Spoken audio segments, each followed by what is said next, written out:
চৌঠা মের পর মাত্র ৩ মাসে কালীঘাট থেকে হাঁটতে হাঁটতে বিধানসভায় ঋতব্রত বন্দ্যোপাধ্যায়ের পাশে পৌঁছে গিয়েছেন বিধায়ক নিশীথ কুমার।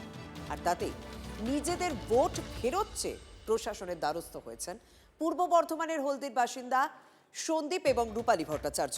দম্পতির দাবি, তারা মমতা বন্দ্যোপাধ্যায়কে দেখে নিশীথ কুমারকে ভোট দিয়েছিলেন। এখন নিশীথ যেহেতু মমতা বন্দ্যোপাধ্যায়ের সঙ্গে নেই, তাই তাদের ভোট তারা অপাত্রে দান করেছেন বলে মনে করছেন। তাদের যুক্তি, মানুষের ভোটে জিতে একজন বিধায়ক বা সাংসদ যদি এক দল থেকে অন্য দলে চলে যান, তাহলে সেই ভোটারের সঙ্গে প্রতারণা হয়।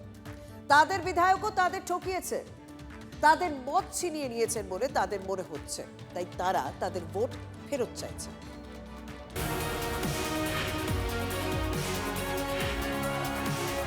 ভোট আসে, ভোট যায়, আর ভোটে জিতেই নেতারা রং বদলায়। আয়ারাম গয়ারামের দেশে বেড়ে চলা এই প্রবণতা নিয়েই প্রশ্ন তুলে দিলেন বর্ধমানের এই দম্পতি।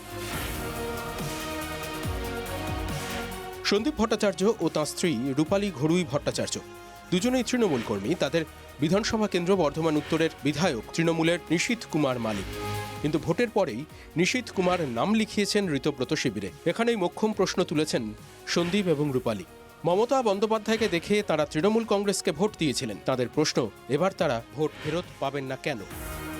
যে কর্মীরা ঘর ছাড়া মার খাচ্ছে, তাদেরকে হেনস্থা করছে, টর্চার হচ্ছে, তো সেগুলোতে একবার ফোন করেও উনি খবর নিতে পারেন। আমাদের এই আবেগগুলোকে নিয়ে তো ছিনিমিনি খেলার দায়িত্ব ওনার নেই। আমাদের ভোট যদি আমরা ফেরত পেতে পারি, বা ভারত সরকার সামনের দিনে নির্বাচন কমিশন এরকমও কিছু আনুক যে দলের জন্য যদি টেন্সি থাকতে পারে, তাহলে আমাদের ভোটারের জন্য কেন থাকবে না? যদি ভোটাররা সাধারণভাবে এইরকমভাবে বঞ্চনার শিকার হয়, তিনি দলের যে ম্যানিফেস্টোর বাইরে গিয়ে তো তিনি তার কাজ করছেন। সন্দীপ আর রূপালীর দাবিকে ন্যায়সঙ্গত বলেই মনে করছেন বর্ধমান উত্তর কেন্দ্রের হেরে যাওয়া বিজেপি প্রার্থী সঞ্জয় দাস। স্বাভাবিক চিন্তিত কর্মী, উনি ওনার দলকে ভোট দিয়েছে, সেই দলের প্রতিনিধিত্ব পাচ্ছেন।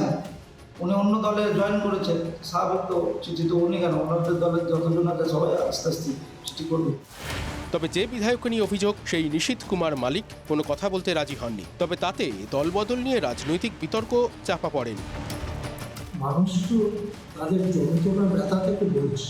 মমতা ব্যানার্জির ছবিতে জিতে এসে এখন তুমি যদি অন্য জায়গায় যাও, গদ্দারি করো, এটা মানুষ মানবে কেন? যিনি ভোট দিলেন একটি রাজনৈতিক দলকে, তিনি যার বিরুদ্ধে ভোট দিলেন, ভোটে জেতার পর তিনিও সেই দলে চলে যাচ্ছেন। তাদেরকে ভোটার যে উদ্দেশ্যে ভোট দিচ্ছেন সেইটারই তো বৈধতা থাকছে না। তো মানুষের রায়কে তারা অবজ্ঞা করছে। এই প্রসেসটাকে আমরা ধিক্কার জানাই, যারা আজকে এই দল বদলুর খেলায় নেমেছে, মানুষের ভোট নিয়ে যারা নোংরামি করছে, দল বদল করছে। সংসদে বিধানসভায় আয়রাম গয়রাম আটকাতে দেশে আইন তৈরি হয়েছিল, তবে সেই আইনকে পাশ কাটিয়ে দলবদল ঠেকানো যায়নি। ফলে আজও ঠকে যাচ্ছেন দেশের সাধারণ ভোটাররা। বর্ধমানের দম্পতি কিন্তু সেই বিতর্কটাই উস্কে দিয়েছেন।